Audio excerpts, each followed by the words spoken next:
The election dates are soon to be announced by the Election Commission. Now, Bharat Jodo Yatra will be resuming from Dholpur in Rajasthan on 2nd of March, which is tomorrow. The Yatra will be reaching in Madhya Pradesh and will remain there up until 6th of March. During this entire period, the Yatra will cover Morena, Gwalior, Guna, Mandsaur, Shivpuri, Rajgarh, Indore, Shahjahanpur, Ujjain, Dhar and Ratlam districts. The Yatra will then return to Rajasthan on the 7th for the public meeting in Banswara before entering Gujarat. And in Gujarat, the Yatra will be covering Dahod, Panchmahal, Chota Udaipur, Narmada, Bharuch, Surat and Tapi districts.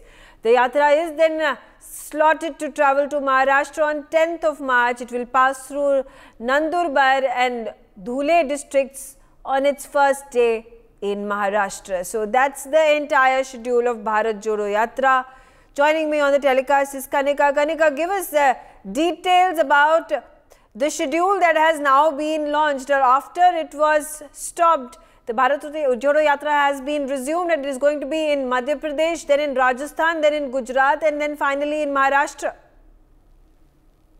देखिए बिल्कुल राहुल गांधी की जो भारत जोड़ो न्याय यात्रा है उसकी शुरुआत जो है एक बार फिर से कल से होगी और कल जो है राहुल गांधी की यात्रा जो है वो मध्य प्रदेश में घुसेगी। मध्य प्रदेश में लगभग 5 दिन तक जो है वो यात्रा रहेगी, यानी कि 2 से लेके लगभग 6 तक, यानी कि 4 दिन तक जो है यात्रा रहेगी। उसके बाद गुजरात की ओर कूच करेगी और गुजरात में भरूच सीट जो कि कांग्रेस पार्टी की खाते से अब निकल चुकी है और आम आदमी पार्टी के पास पहुंच चुकी है, वहां से यात्रा गुजरते हुए 10 तारीख के आसपास जो है महाराष्ट्र में पहुंचेगी और लगभग 4 दिन की यात्रा जो है वो महाराष्ट्र में रहेगी। और ऐसा सोर्सेज की जानकारी मिल रही है कि 14 तारीख या 15 तारीख के आसपास जो है भारत जोड़ो यात्रा का जो समापन है वो महाराष्ट्र में किया जाएगा। लेकिन उससे पहले लगातार देखा गया है कि जिस तरह से इंडिया अलायंस में तमाम जो पार्टियां हैं जो शामिल हो रही हैं, तो सूत्र जो है वो जानकारी इस बात की भी दे रहे हैं कि जब राहुल गांधी की यात्रा महाराष्ट्र पहुंचेगी उससे पहले जो है महाराष्ट्र के अलायंस को लेकर भी जो है औपचारिक घोषणा हो सकती है। तो कहीं ना कहीं राहुल गांधी की जब यात्रा की बात की जाती है तो राहुल गांधी ने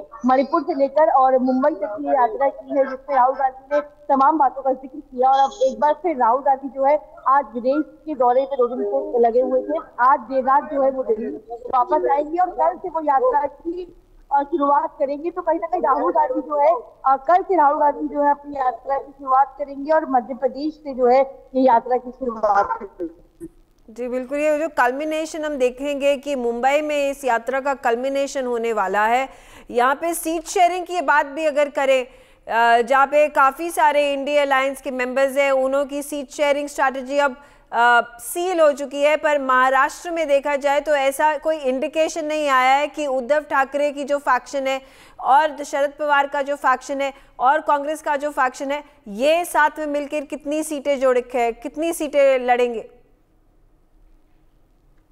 देखिए बिल्कुल सीट शेयरिंग की जब बात आती है तो इंडिया अलायंस में उद्धव ठाकरे और शरद पवार की जो पार्टी है वहां पर कांग्रेस के साथ अलायंस होने वाला है। लेकिन अगर कहीं ना कहीं देखा जाए तो महाराष्ट्र में सीट शेयरिंग को लेकर तमाम बैठकें हो चुकी हैं, क्योंकि नाना पटोले जो है वो लगातार जो है शरद पवार से और उद्धव ठाकरे से मुलाकात भी कर चुके हैं। बैठकों का दौर जारी है, लेकिन अभी जो एक फाइनल नंबर डिसाइड करने हैं उसको लेकर कहीं ना कहीं अभी कंफ्यूजन है। हालांकि कल तक हमें जानकारी मिल रही थी कि जो है सीट शेयरिंग का फॉर्मूला इस तरह से तय हो सकता है कि शिवसेना को जो है 20 सीटें मिल सकती हैं, वही कांग्रेस 18 पे लड़ सकती है और शरद पवार जो है वो 10 सीटें ले सकते हैं। और जो छोटी मोटी पार्टियां हैं वो जो है शरद पवार और उद्धव ठाकरे के कोटे से जो है उनको सीट मिल सकती है। लेकिन एज पर सोर्सेज की जानकारी मिल रही है कि जब राहुल गांधी की यात्रा महाराष्ट्र पहुंचेगी उससे पहले इंडिया अलायंस में सीट शेयरिंग का फॉर्मूला जो है वो तय कर लिया जाएगा, क्योंकि जब राहुल गांधी की यात्रा का समापन होगा उस दौरान जो है ज्वाइंट रैली जो है महाराष्ट्र में ऑर्गेनाइज की जाएगी, जिसमें उद्धव ठाकरे और शरद पवार की पार्टी भी हिस्सा लेगी।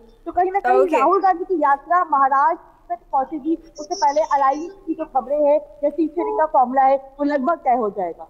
यहाँ पे हमें ये भी पता चल रहा है, sources have informed the Congress's big strategy regarding the Lok Sabha election. The Congress will launch its election campaign next week, and the Congress will include the local and the state issues in its manifesto.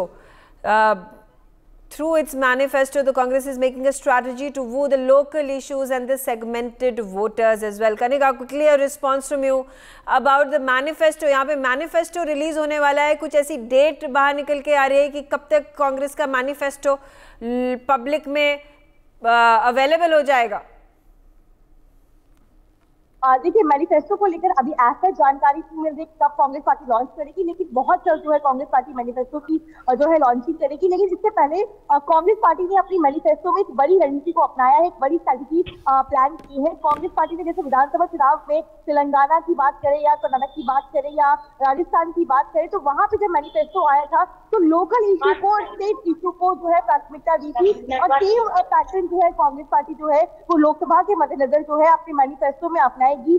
Congress के sources से जानकारी दे रहे हैं कि इस बार का जो लोकसभा का मैनिफेस्टो होगा उसमें कांग्रेस पार्टी लोकल इश्यूज को टारगेट करेगी और उसके अलावा खास तौर पे युवा, महिलाओं और बाकी लोगों की जो भागीदारी है उसको लेकर खास तौर पे मैनिफेस्टो में काम किया जाएगा। लेकिन बहुत जल्द कहा जा रहा है कि मार्च में जो है मिड मार्च में लगभग 10 तारीख से पहले जो है कांग्रेस पार्टी मैनिफेस्टो की जो बात है, जो औपचारिक घोषणा है वो कर सकती है, क्योंकि 4 तारीख को मैनिफेस्टो कमेटी की मीटिंग है। मैनिफेस्टो कमेटी की मीटिंग में तमाम पहलुओं पर चर्चा होगी।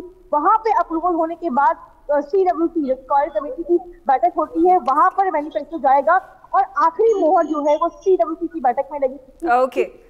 For more such videos, subscribe to the NewsX YouTube channel, hit the bell icon.